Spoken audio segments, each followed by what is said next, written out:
Magandang araw po sa inyo, sir. Ito na po yung system na namin, REST2 Android-based food ordering system.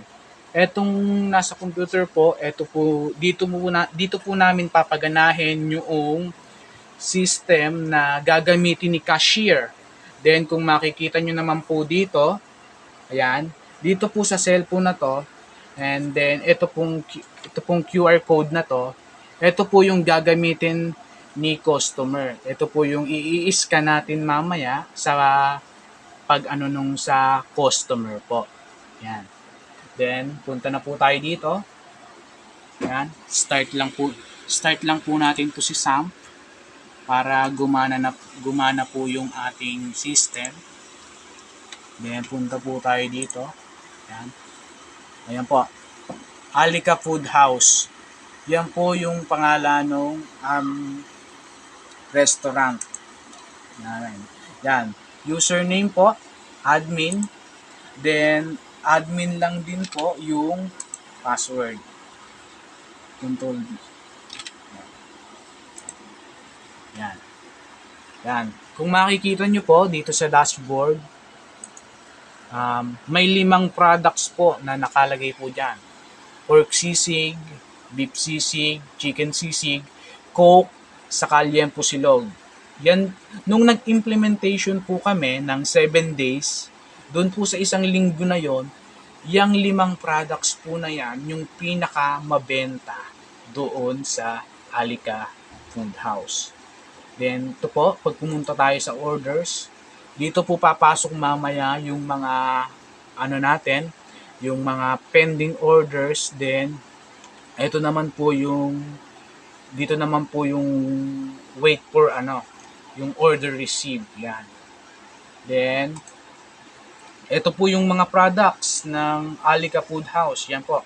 May liempo silog, pork silog, top silog, yan, mga chicken silog, mga pansit po, yan, mga sizzling rice meal, pansit, yan, at marami pa pong iba. Then, kung halimbawa po gusto nating palitan yung price, halimbawa ito po, gusto nating palitan yung price nung nung product or yung pangalan ng product, edit lang po natin. Yan, diyan po tayo papasok. Yan. Then, dito po natin siya, kung gusto po nating palitan yung name, kung gusto po nating palitan yung price, kung halimbawa nagtaas na, kung halimbawa gusto nating palitan yung photos, upload lang po tayo ng photos, then save changes, ganun lang po siya kadali. Then, kung halimbawa po may unavailable na po na product, just lang po, delete lang po natin dito sa sa product list. Then kung halimbawa po para mas mabilisan ng nyo ang paghanap nyo ng nung product, halimbawa po Yang Chow. Search product lang po. Yan. Yan. Yang Chow ito po. Yan. Ganyan lang po kabilis yung doon sa then payments. Yan, kung makikita nyo po, ito po yung lahat ng nagbayad nung nag-implementation po kami from day 1 to 7.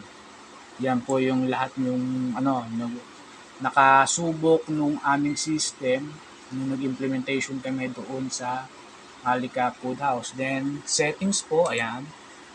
Kung halimbawa po gusto natin magpalit ng name ng store, dito lang po siya. Kung gusto natin palitan ng password, kung gusto natin ng mas strong password pa, diyan po natin siya ilalagay. Then kung halimbawa po gusto na natin itong palitan, itong logong ito, dito lang po natin siya ilalagay. Then sabay save lang po natin.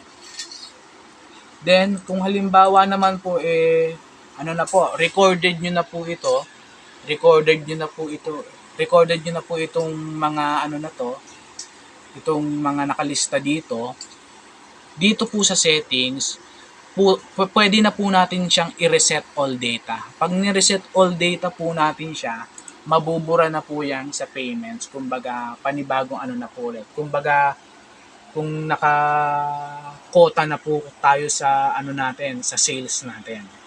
Yan. Balik po tayo sa dashboard. Yan. So, punta naman po tayo dito sa cellphone. Yan. Ito po yung print po namin na na QR code na nakadikit po sa mesa ng customer. Yan. For halimbawa po yan, example, table 10 po ako. Then, ako po si customer, gusto ko pong umorder. Yan, o-order lang po ako. Yan. Then, i-open ko po. Makakapasok na po ako doon sa system ng Alika Food House. Yan. Yan. Welcome customer. Yan. Alika Food House po. Halimbawa po, gusto ko pong mag-dine in. Yan. Ito po yung mga pwede nating ma-order. Yan, madami po yan. Yan, sizzling rice meal, yan. Kung gusto natin pansit, yan. Kung gusto natin lugaw at iba pa. Kung gusto natin yung pangmaramihan, good for 2 to 3 person, yan. Pwede po yan. Yan. Yan lang po tayo, Then, halimbawa po ako, ang gusto kong orderin is liempo silog. Yan po ang gusto ko halimbawa. Then, ang gusto naman po nung isa kong kasama, itong pork silog, orderin ko lang po. Yan. Then, halimbawa naman po, ang gusto pa nung isa naming kasama is top silog. Yan, orderin ko lang po. Yan. Kung gusto namin ng dessert, yan, leche flan. Okay. Then, inumin. Punta lang po tayo dito. Yan. Coke. Halimbawa po, gusto namin ng Coke. Yan, 1.5. Yan. Add to cart lang po. Pag halimbawa po, naka-order na kami. Yan. Punta na tayo sa cart natin. Ayan po yung mga na-order natin. Yan po yung yan po yung mga na-order natin.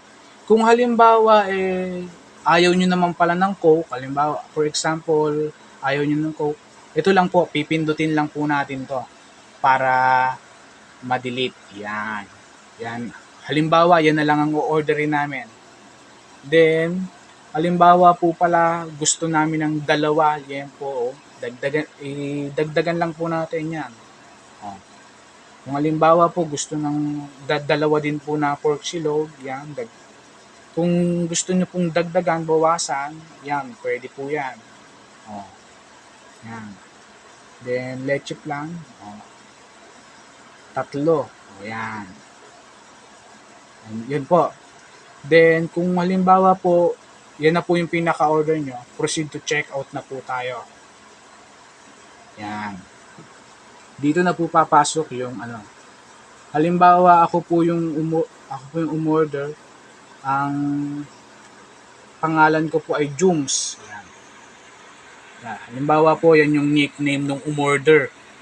Then, select payment method po tayo. Kung halimbawa po, ang gusto nating payment is cash, yan. Makikita nyo po, dito, enter cash amount. Yan.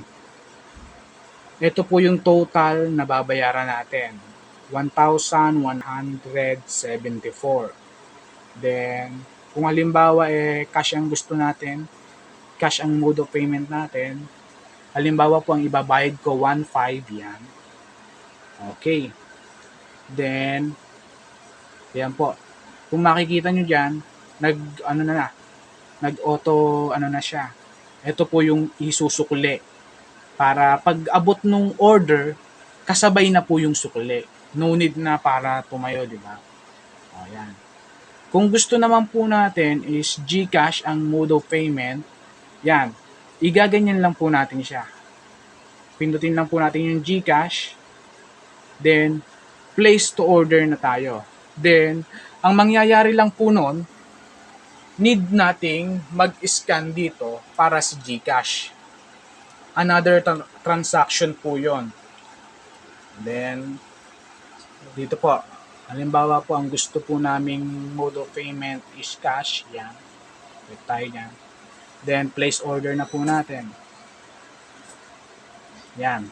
Kung makikita nyo po, nung nag-place order na po, please wait for approval. Nakalagay po. Then, punta tayo dito sa kay cashier po. Yan. Ito po yung ano ni cashier. Ito po yung umorder sa kanya. Yan. Table number 10 po. Yan, nakalagay. Order type, dine-in. Nag-dine-in po siya. Ang pangalan niya, Junes. 4 po yung in-order niya. Nagkakahalaga ng 1,174. Yan. Then, ang suklian, 326. Yan. Kung gusto po nating makita yung order niya, click lang po natin. Ayan po yung mga in-order niya. Yan. Liempo, pork silog, top silog, leche flan. Ganyan lang po. Then, approve po natin. Yan. Dito na po siya papasok sa approve orders. Then, kung makikita po natin siya dito sa sa cellphone nung umorder, na iba na po yung nasa taas, di ba? Approve. Please wait for 10 to 20 minutes for your order. Yan na po yung lalabas. Then halimbawa po is order done na po, na ibigay na po yung order. Yan, order done. Yan, okay. Yan, wala na po. Then mababago na po ito. Your order is served. I hope you enjoy your meal. Yan. Then, mawawala na din po dito yung order. Papasok na po yan dito sa payments. Ito po ang umorder. Yan po yung umorder. Si Junes, cash po yung bayad niya. Ang total payments po niya is 1,107. Yan. Yan po yung pinaka niya. Yan. Ganyan po nagraran yung aming system na Android-based, REST2 Android-based food ordering system.